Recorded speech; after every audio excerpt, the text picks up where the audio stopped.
Alors, nous sommes ici dans le cadre de l'organisation de notre 4e assemblée régionale ordinaire de renouvellement des instances de notre organisation, qui est une organisation mise en place en 2009 sur appui technique et financier du Centre de la CEDEAO pour le développement du genre. Et l'intention, c'est de pouvoir mobiliser les jeunes filles et les jeunes femmes de l'Afrique de l'Ouest afin qu'elles puissent constituer un cadre permanent de concertation sur les questions qui les minent. Vous avez entendu parler de la santé de reproduction, les questions de paix et sécurité, les questions d'intégration économique, les questions de migration, pour ne citer que ces questions. Ce qui est intéressant, c'est que cette 4e assemblée régionale sera précédée d'une formation sur la thématique genre, droits humains et migration, qui nous est offerte par ONU Femmes, bien sûr accompagnée de son appui technique et financier pour toute cette organisation, mais également l'appui de l'Agence de développement austriaque. Je me suis dit, pourquoi nous, en tant que jeunes filles ou jeunes femmes, nous avons le souci de vite passer la main et qu'on ne remarque pas forcément la même chose au niveau plus élevé. C'est une discussion comparative. Cela n'engage que notre manière de penser à nous et nous pensons que ce n'est que dans la relève que l'on fait de meilleures choses. C'est vrai, c'est une question de continuité, mais lorsque l'ancienne corde sait bien se tisser à la nouvelle, tout peut toujours mieux se passer. Vous l'avez su bien dit, nous avons eu l'exemple du Libéria, qui nous a en fait cette opportunité de vivre ce que c'est que d'avoir une femme à la tête d'un État. Et nous avons vu tout le leadership dont elle a fait montre. Alors, le rêve est permis, nous continuons de rêver. Est-ce que cela est possible? Nous devons davantage continuer de nous mobiliser, d'y croire et de travailler pour que cela devienne de plus en plus choses faisables et choses réalistes sur nos différents territoires. Alors, le bilan que nous faisons à la tête de cette organisation, c'est que le 5 août 2016, lorsque nous prenions les rênes du ROAGELF, il y avait assez de défis à relever. Il y avait des défis de formalisation de nos organisations dans nos différents pays. C'est un défi presque relevé, pour ne pas dire totalement relevé. C'est un défi relevé parce que tous les pays ont pu passer à l'étape de la formalisation. Les pays ont mené des activités. Certains pays, oui, bien sûr, n'ont pas forcément répondu après la formalisation, mais dans la majorité des cas, on peut compter quand même plus d'une dizaine de pays qui ont pris le pas. C'est un défi énorme parce qu'en 2016, ce n'était pas le cas. Donc voilà. Autre chose que nous retenons, c'est que nous disposons quand même aujourd'hui d'un manuel de procédure validé par les propres membres du ROAGEF et cela servira à la nouvelle équipe ou à la prochaine équipe qui prendra les rênes. Qu'est-ce que nous retenons également? C'est d'avoir pu accepter qui ait eu un diagnostic organisationnel et institutionnel du ROAGEF. Ceci nous permet de davantage mûrir sur des points assez importants autour de cette 4e assemblée régionale qui permettra à tous les membres de se savoir pris en compte.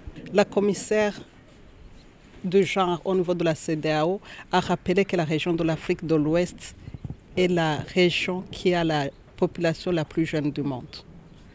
Et quand on parle de population la plus jeune du monde, c'est la population aussi bien masculine que féminine. Et dans cette population, la jeunesse féminine, il y a des questions qui sont spécifiques aux filles et des questions qui sont spécifiques aux garçons. Et là, il y a pas mal de défis qui existent encore, comme les questions de violence à l'égard des femmes et des filles, et surtout à partir de la petite enfance. Là, si on parle de violence à l'égard des petites filles, on inclut les mutilations génitales qui existent dans pas mal de pays de la région. On inclut même la discrimination au moment de l'accès à l'éducation. Il y a de grands écarts entre l'éducation des garçons et l'éducation des filles au niveau de la région. Mais nous parlons également de l'accès aux ressources, parce que vous allez trouver que les opportunités économiques et l'accès aux opportunités économiques des jeunes garçons n'est pas la même que les filles. Et surtout qu'il y a un problème culturel où on éduque les filles à la dépendance, soi-disant, elles ne vont pas entreprendre. Il y a des garçons qui vont entreprendre et à la fin, ça limite la combativité des jeunes filles et des jeunes femmes en matière d'accès aux ressources économiques. Mais également, nous avons aussi un problème au niveau du leadership et de la représentation. Comme je l'ai dit au début, parfois il y a même une perception quand on parle de la question de jeunes, automatiquement dans les esprits des gens, c'est les jeunes garçons.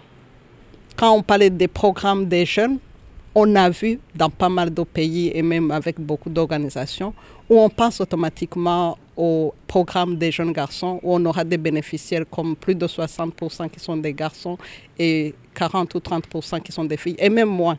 Donc là, tout ça sont des questions auxquelles le ROAGELF, la communauté au niveau de l'Afrique, de la CEDEAO et les États membres et les partenaires qui appuient les pays de la région, auxquels ils doivent s'atteler.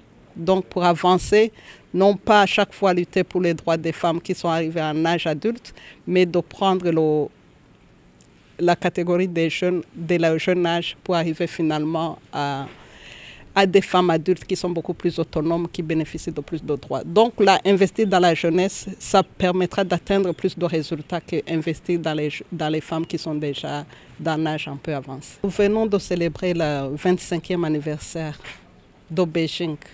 Il y a 25 ans de cela qu'il y avait des objectifs qui avaient été fixés au niveau des États. Et il y a eu des évaluations maintenant qui ont été faites. Le constat est lequel? Il y a eu des avancées, certes, mais les avancées sont lentes. Il y a eu des avancées même en termes de représentation politique des femmes. Nous sommes dans un pays comme le Sénégal, où on a des femmes au niveau du Parlement, où on applique l'égalité parfaite. Mais en même temps, il y a eu des avancées même en matière d'éducation. Mais ces avancées, si vous regardez le bilan sur 25 ans, ils sont encore très très faibles. Et on dit si on avance sur le même rythme, il faudrait plusieurs années pour arriver à l'égalité, à l'autonomisation des femmes. C'est pourquoi on dit qu'il faut accélérer. Et il faut accélérer, c'est pourquoi on a mis en place ce qu'on a appelé les coalitions d'action. Les coalitions d'action, on invite les partenaires gouvernementaux, société civile, le secteur privé, les organisations de la société civile à conjuguer leurs efforts pour avancer les droits des femmes dans les différents domaines. C'est beaucoup de domaines à la fois, on ne pourrait pas les citer tous parce qu'il y a le secteur de la santé, il y a le secteur de l'éducation, il y a l'accès aux technologies, il y a la participation et la représentation féminine. Il y a également, on doit investir maintenant dans le leadership et le mouvement féminin parce qu'on a vu qu'il y a essoufflement. Et c'est dans ce cadre maintenant qu'on va injecter beaucoup plus d'efforts dans la dynamisation des organisations des jeunes filles comme ROAGELF et d'autres organisations qui existent. Donc le bilan qui est là, c'est qu'il y a eu des avancées, mais il faut un coup d'accélérateur. Un autre élément, c'est que les pays, même s'ils sont membres de la même communauté, la CEDEAO, ils avancent à des rythmes très très différents. Et là, il faudrait que les pays qui restent en arrière puissent aussi accélérer et qu'on ait le cadre de la CEDEAO soit un cadre fédérateur et qui permet aussi de faire un rappel aux États qui restent en arrière par rapport aux engagements pris en matière de genre. Vous allez trouver un pays qui a un taux de représentation de 50% qui cohabite avec un pays qui a 8% de femmes dans les instances. Vous allez trouver un pays qui est champion en matière d'éducation des filles, qui est dans la même communauté qu'un autre pays qui n'investit pas suffisamment dans ça. On a les problèmes de mutilation génitale. On a des pays qui ont complètement abandonné la pratique et qui ont des lois dans la matière, mais d'autres pays qui restent en arrière par rapport à ça. Et la communauté va servir aussi pour harmoniser et pour que les pays avancent vite et de manière beaucoup plus harmonieuse.